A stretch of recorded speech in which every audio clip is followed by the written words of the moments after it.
আসসালামু আলাইকুম রহমতুল্লাহি ওবারাকাতুহু। সবাই কেমন আছেন? আশা করি সবাই ভালো আছেন। খোদার অশেষ মেহেরবানিতে আমিও ভালো আছি। আপনারা যারা দুঃখ দুর্দশাগ্রস্ত আছেন সবাইকে আমার প্রার্থনা সবাই ভালো থাকুন, সুস্থ থাকুন এবং যারা রোগাক্রান্ত রয়েছেন তাদেরও রোগ মুক্তির জন্য প্রার্থনা করছি। সবার সুস্থতা এবং দীর্ঘায়ু কামনা করছি।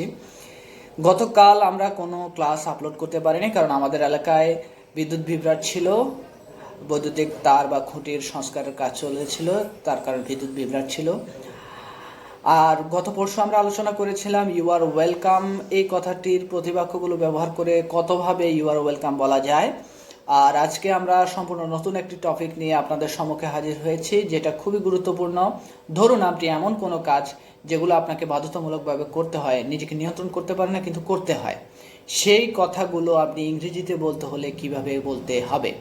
এই কথাগুলো ইংরেজিতে বলতে হলে আপনাকে তিনটা ফ্রেজের আশ্রয় নিতে হবে। একটা হচ্ছে ক্যান নট বাট, আর একটা হচ্ছে কুড নট বাট বা, আর একটা হচ্ছে can not help, could not help, আর একটা হচ্ছে ক্যান নট হেল্প বাট, আর একটা হচ্ছে কুড নট হেল্প বাট। অর্থাৎ একটার প্রেজেন্ট এবং ফার্স্ট নাউন দুটোই একসাথে বললাম। অর্থাৎ একটা হচ্ছে ক্যান নট বাট, আর একটা হচ্ছে ক্যান নট হেল্প, আর একটা হচ্ছে ক্যান নট হেল্প বাট। মূলত তিনটি ফ্রেজের আশ্রয় আপনাকে নিতে হবে। তো এদের ফার্স্ট টেন্সে হবে could not but, could not help এবং কুড নট হেল্প বাট। তো চলুন আমরা এগুলো উদাহরণের মাধ্যমে ক্লিয়ার হয়ে নিই। আই ক্যান নট বাট লাভ, আমি না হেসে পারি না। I can not but go, আমি না গিয়ে পারি না। I can not but come, আমি না এসে পারি না। এবার আসুন ক্যান নট হেল্প কীভাবে ব্যবহার করবেন। I can not help going, আমি না গিয়ে পারি না। আই ক্যান নট হেল্প লাফিং, আমি না হেসে পারি না।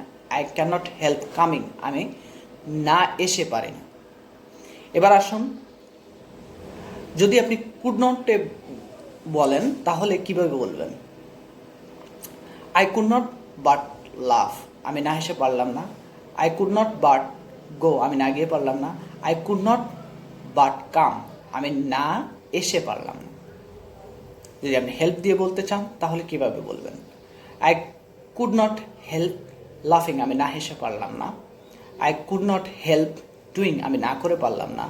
I could not help coming, আমি না এসে পারলাম না। এরপর আপনি যদি I can not help but দিয়ে বলতে চান তাহলে I can not help but go, আমি না গিয়ে পারিনি।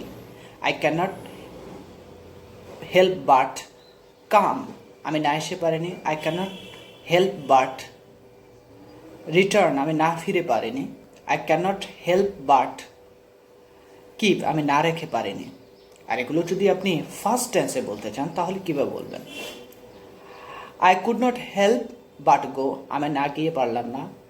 I could not help but return, আমি না ফিরে পারলাম না। I could not help but keep, আমি না রেখে পারলাম না।